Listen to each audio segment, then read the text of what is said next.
Hey there, everybody. Happy Friday evening to you. It's almost 5 o'clock, almost quitting time, y'all. I wanted to give you a project for the weekend. We all have like these scraps around, right? So we have scraps of scrapbook paper or cardstock or whatever. And sometimes we don't quite know what to do with it. I'll just kind of give you an example. This is what I had in my little offcut stash. We're going to make some 3x3 mini books today. The cover is 6x3. You can use cardstock, paper, you can use even like your desk paper. Your desk paper would make a really cool 3x3 mini book. The signature, the papers that we're going to put inside the mini book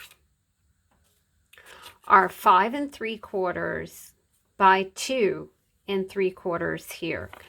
So you're just cutting a 1/4 inch off of whatever your signature paper is going to be to make it fit into your 3x3 mini book.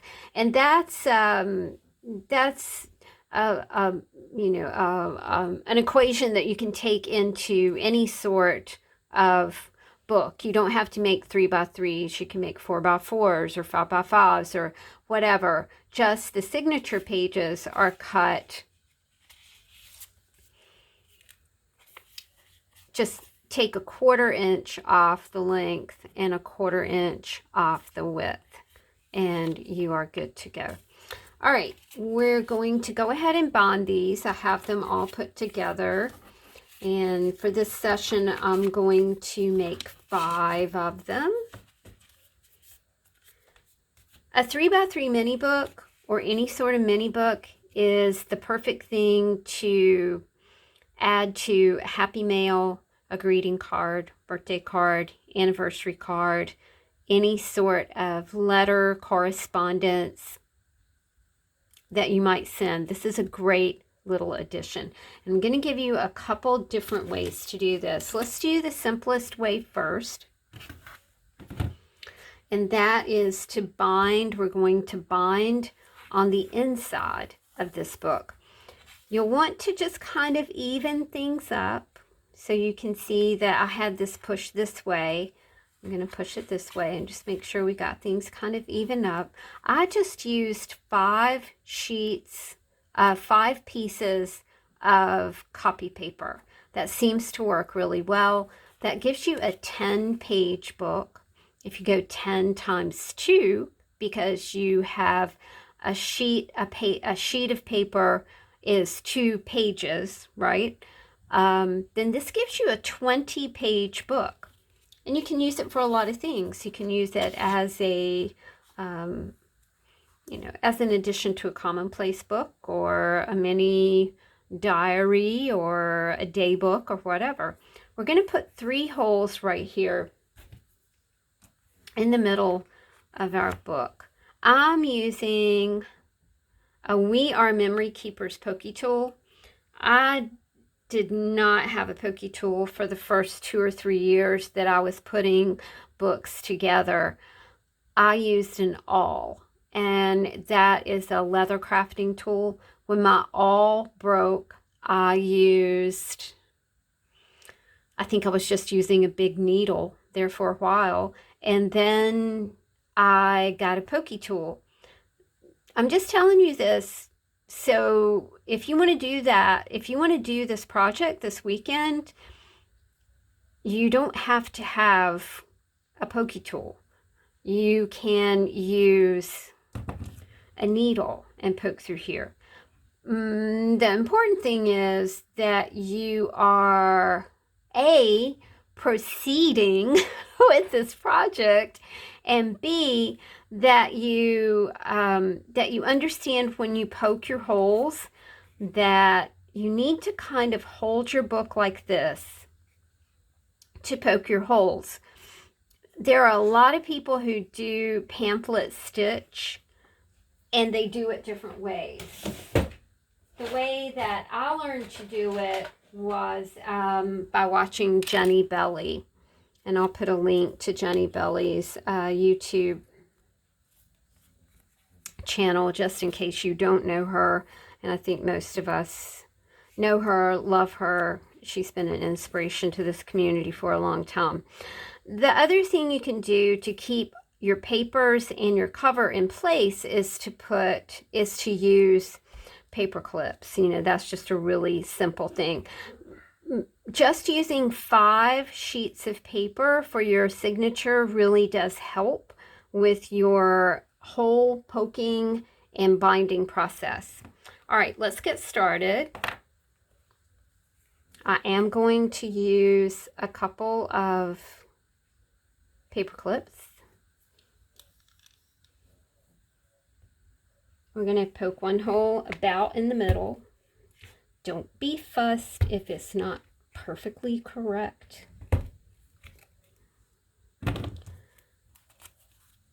We want our binding for this book to be on the inside.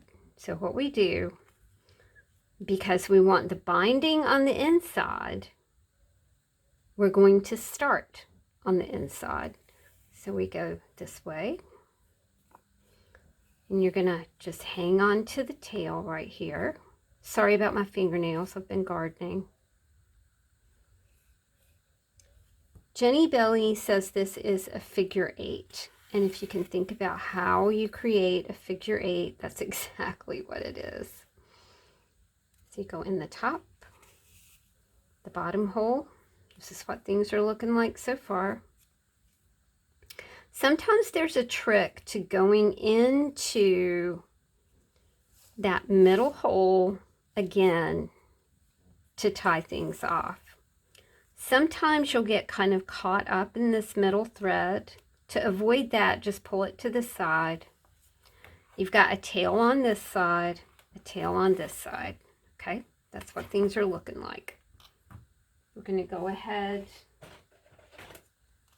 and clip this off. It's such a fun weekend project. Once you get the hang of it, you can take a stack of these downstairs and watch TV while you're doing them, because once you get the hang of it, it's really easy. All right, we're going to remove our paper clips. And there we go. We have our first little mini book. All right, let's do another one. Now for this one, I want to bind on the outside. So we're going to scooch our paper over. I can see right now that I did not cut this paper correctly. Do you see that? I should have cut this probably about 1/8 of an inch shorter, but I'm not going to be fussed about that. I'm just going to go ahead and make this book. Sometimes we make mistakes. Don't worry about it. It's a happy accident. All right, middle, to the right, to the left. Another really handy hint is when you are punching your holes, if you have something like a washcloth or layers of paper towels or something like that, it makes this punching process a whole lot easier. I'm very lucky because my friend Miss C made this for me, and it was supposed to be a dishcloth, and I'm like, can't do that for a dishcloth. It's just too pretty to use for anything except for some artsy things. All right, so thank you, Miss C. I love my punchy board here. All right, let's bind up another one, another book. This time, because I want to bind on the outside, and I'll show you how we're going to finish this off. We go from the outside, okay? I'm going to pull this up. All right, so there's our little tail right there. We're going to go in the top, through the bottom hole. Now, you know, this is like that weird little tricky part. You got to make sure you don't get caught up in all of those fibers that you have going on here. And we're going to tie this off.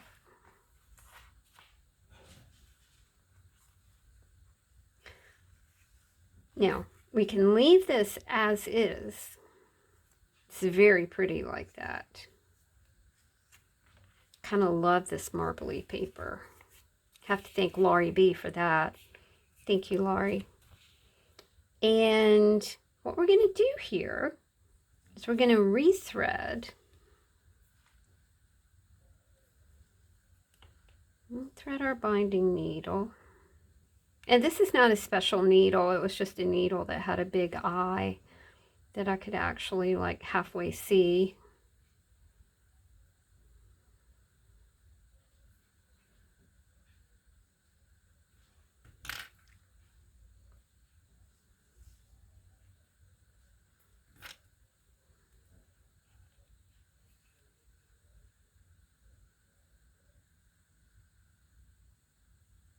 So we're going to rethread our needle.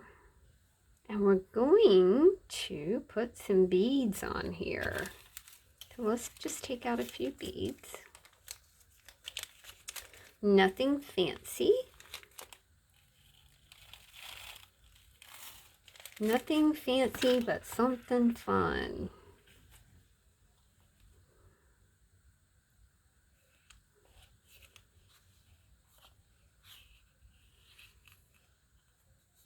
Okay, so we got one bead on. I think I want them to start like about right here. 1, 2.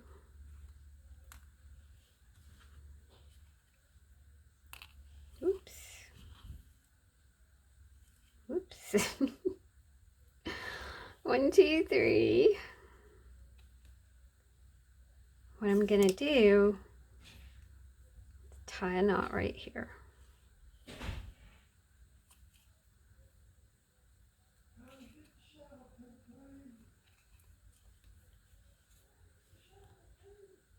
Chris is talking to the dogs. It's almost time to eat. Mia's gotten to where she starts barking when she gets hungry. She's such an old woman. When are you gonna give me something to eat? I'm starving down here. So funny. All right, so we have that. Do you see how sweet that looks? Let's cut this off right here. Kind of made a tassel. Now you can just do one, which is really sweet. You can put charms here, which looks really nice as well. But we're just going to use some beads. A little mini book that accompanies something like a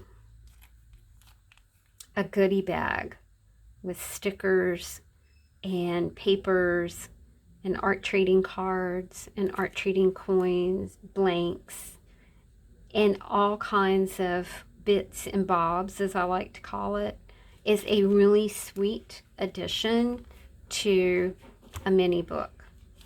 The fun thing is, y'all, you can make these and give them as Christmas presents. And people absolutely love them. They can be used as glue books. They can be used as notebooks. They can be used as gratitude journals. You can make up a whole bunch and scatter them around your house for lists and notes. The fun thing too is when you finish with a book like this, you can clip this binding and stick in more paper. So it becomes an evergreen kind of journal. All right, so I did 1, 2, 3, 4, 5 on there. So let's put our little, tie this one off.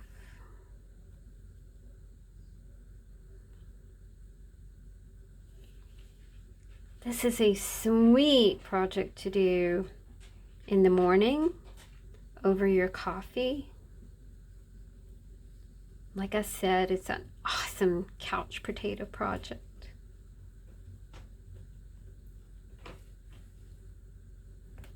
You can do your basic book and then, do your embellishments later if you want to take it to the couch. Work in front of your fireplace or a heat source. We aren't using our HVAC at the moment, trying to save that energy for January and February when it is so dreadful cold here, and just use our space heaters. And it's really kind of cozy to sit in the living room and have a little project like this and sit in front of the space heater and watch some TV and put together some mini books. And don't forget about your goodie bags as well. You can do a magazine harvest and put together goodie bags too. I like goodie bags in my stash because I love to send people things that make them happy, particularly in this current environment that we are in, this contentious, weird spot in the world. Anytime that you can make somebody happy, I think that it is a marvelous thing. Okay, so 2 mini books all finished up today. Whoops, my beads went crazy over there. I forgot to take them off my of my punch board little thing. So what you've got here is limitless. Can do anything with little books like this, and people love them, because they're small, they're compact, they're easy to put in your pocket. You can use them as a little sketch pad as you're going out and enjoying the beauty of the fall. Maybe sketch a few leaves or acorns or trees or whatever you want in a book like this. So thanks for hanging out with me, y'all. Let me know how you fare making your 3x3 mini books and what you plan to do with them. Thanks for hanging out, y'all. See you soon. Bye.